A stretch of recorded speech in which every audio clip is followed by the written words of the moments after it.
Russia's attacks on Ukraine show no sign of slowing down, launching 823 overnight attacks, killing at least 2 people in Kyiv, according to Ukrainian authorities. The victims of the attacks on residential buildings included a baby and a young woman, while at least 20 others were injured.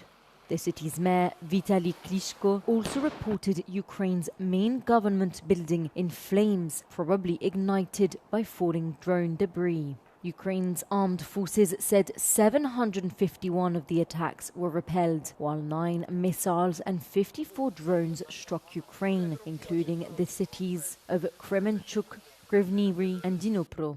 Odessa and its surrounding region was also heavily targeted, damaging civilian infrastructure and homes, local authorities said. European Commission President Ursula von der Leyen condemned the attack and said, quote, "The Kremlin is mocking diplomacy." Meanwhile, Ukraine attacked the Druzhba oil pipeline in Russia's Bryansk region, leaving the pipeline damaged, according to Russian authorities. France is bracing for a turbulent week, with Prime Minister François Bayrou's government facing a confidence vote on late Monday and calls for a nationwide blockade on Wednesday. The government is widely expected to fall as a broad coalition of opposition parties from the far right to the far left has vowed to vote against it. A collapse would leave President Emmanuel Macron with a problematic choice: appoint a new prime minister or dissolve parliament once again. 2 days later, on Wednesday, the country could face widespread disruptions from a call to block everything. The movement, involving political activists and trade unions, has suggested strikes, demonstrations and blockades of strategic sites. Authorities estimate up to 100,000 people could take part, though the Interior Minister says he does not fear a large-scale movement.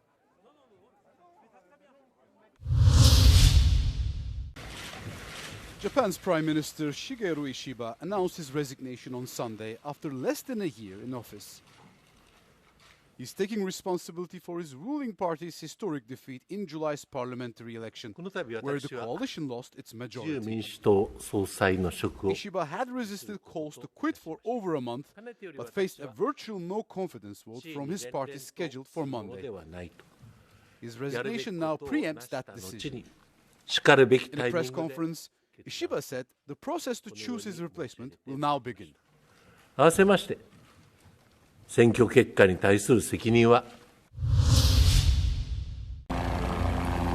than 300 South Korean workers detained in a massive immigration raid at the Hyundai plant in Georgia are to be released and flown home.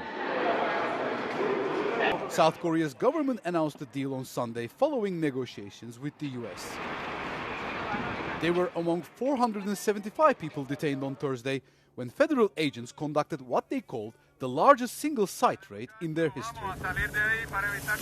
Seoul had expressed concern and regret and sent diplomats to the site after the raid, which targeted a battery plant under construction. US authorities said the operation was part of a long-term criminal investigation into illegal hiring practices. The raid is part of President Donald Trump's broader crackdown on immigration, but is notable for targeting a major project involving a key US ally.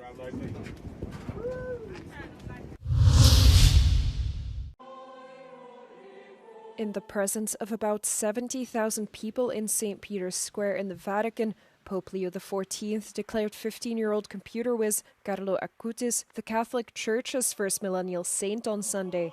The pontiff also canonized Pier Giorgio Frassati, son of the founder of popular newspaper La Stampa. Carissimi, i santi Pier Giorgio Frassati e Carlo Acutis sono un invito rivolto a tutti noi, soprattutto ai giovani, a non sciupare la vita, ma a orientarla verso l'alto e a farne un capolavoro. Acutis earned the nickname God's influencer thanks to his main tech legacy, using technology to spread faith. His canonization gives the next generation of Catholics a relatable role model and marks a turning point for the Catholic Church.